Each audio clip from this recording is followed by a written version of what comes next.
Carta do apóstolo Paulo aos irmãos da igreja da Galácia, capítulo 6, versículo 1. Diz assim a palavra do Senhor: Irmãos, se algum homem chegar a ser surpreendido em alguma ofensa, vós que sois espirituais, encaminhai o tal com espírito de mansidão, olhando por ti mesmo, para que não sejas também tentado. O nosso querido irmão Paulo, ele começa aqui, o apóstolo do Senhor, falando com os irmãos da igreja, chamando-os de irmãos.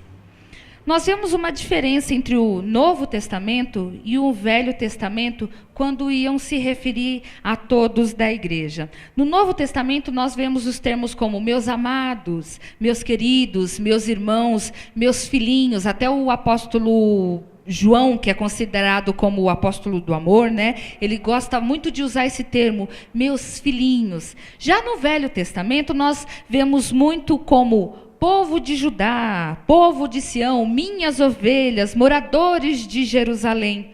E há essa forma um pouco diferente de estar falando com o povo de Deus.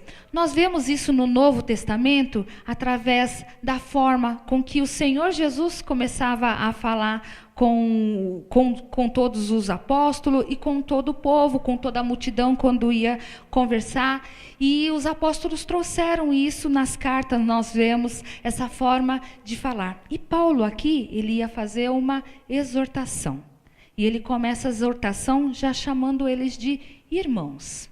Nós vemos, irmãos, que nós passamos por situações, aqui fala, se nós vemos algum homem nós vemos aqui homem e mulher, chegar a ser surpreendido em alguma ofensa. Por que nós falamos surpreendido? Prego de surpresa, aquele irmão que a gente não imagina, porque o irmão que a gente vê que está às vezes mais para lá do que para cá, qualquer hora pode acontecer alguma coisa que a gente já esteja até vendo que possa acontecer, mas quando a gente é surpreendido por um irmão que você fala, aquele irmão ali caiu, adulterou, pecou, mentiu, roubou, fez alguma coisa, algo que infelizmente pegou as pessoas de surpresa no momento. Como agirmos com o irmão nesse momento? Aqui a palavra fala para estarmos encaminhando a pessoa com espírito de mansidão. Por quê?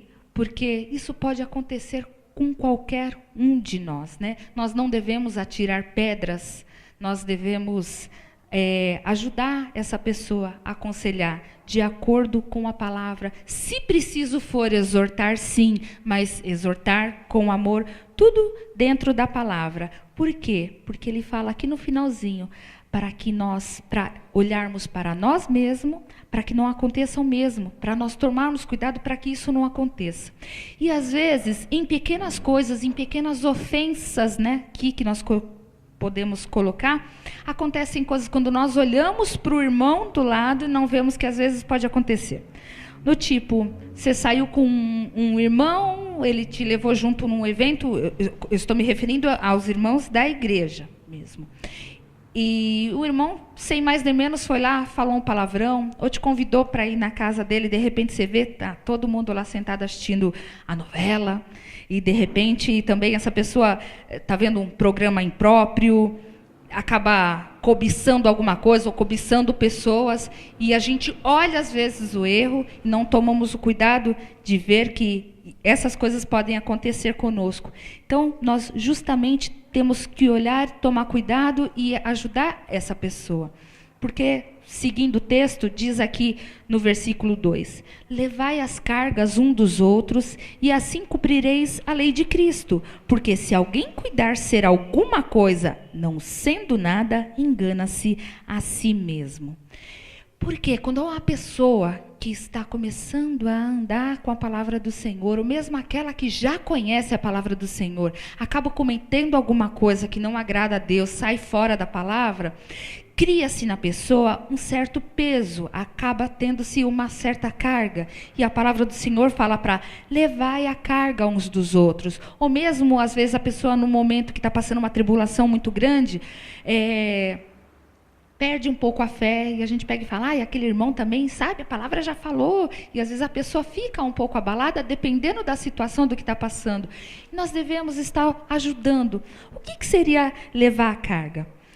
Alguma parte assim que diz a palavra do Senhor, os irmãos não precisam ir até lá. Em Romanos 12:15 fala, chorando com os que choram, consolando e dando um ombro amigo.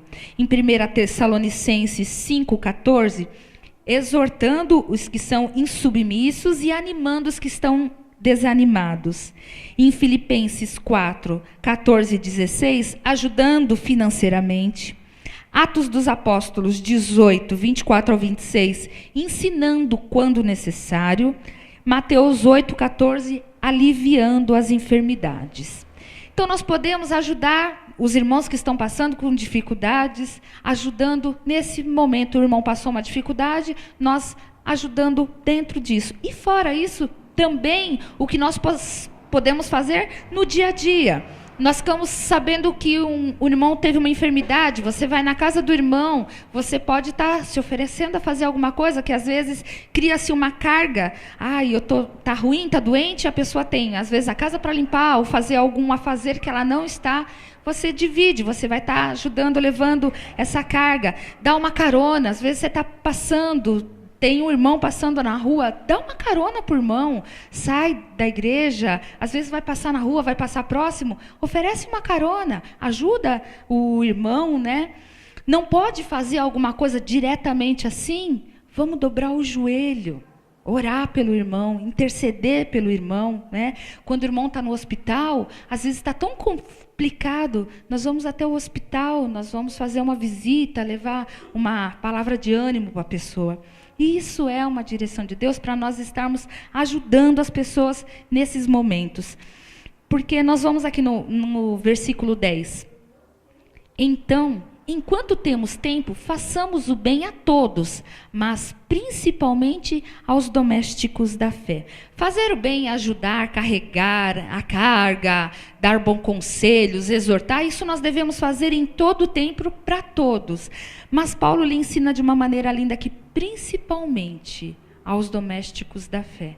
E os domésticos da fé somos nós, que estamos unidos aqui, ouvindo a mesma palavra, tendo a direção diretamente do Senhor nas nossas vidas aqui. Agora, nós, às vezes, não sabemos o que está se passando com o irmão do lado. Ou, pior, quando nós sabemos, nós não tratamos o nosso irmão na fé como verdadeiro irmão. E aqui, Paulo, ele dá uma importância muito grande, porque ele fala principalmente. E principalmente é principalmente. Às vezes nós estamos dentro da casa do Senhor, nós não estamos olhando o problema ou ajudando o irmão como nós ajudaríamos o nosso irmão de sangue. Às vezes nós fazemos mais por irmão de sangue do que por irmão. E sabemos que o irmão tem uma necessidade, né? Muitas vezes um telefonema ajuda. Muitas vezes uma simples visita, ou você chegar um pouco antes no culto e estar conversando com o irmão, aquilo você dividir alguma coisa que você passou, vai estar ajudando a estar dividindo, a estar ajudando a passar essa carga, né, que a gente leva um para o outro. Agora, pergunta para o irmão do lado, você precisa de mim, irmão? Mas, irmãos, nós devemos tomar cuidado também, porque dentro da igreja, infelizmente, existem os irmãos que são os super crentes e falam, comigo não acontece nada, comigo eu estou bem, não preciso de ninguém, e passa por uma soberba e não tem coragem de pedir ajuda. Agora, para quem tem bastante humildade, pergunta, fala para o irmão do lado, você pode me ajudar? Porque quando nós precisamos da ajuda, quando nós podemos ajudar, como nós podemos também pedir ajuda. Né? Porque ele é meu irmão, quando eu precisar dele, eu posso estar contando com ele. Ele vai estar ali do meu lado. Vamos dar um pulinho em 1 Coríntios 1:10.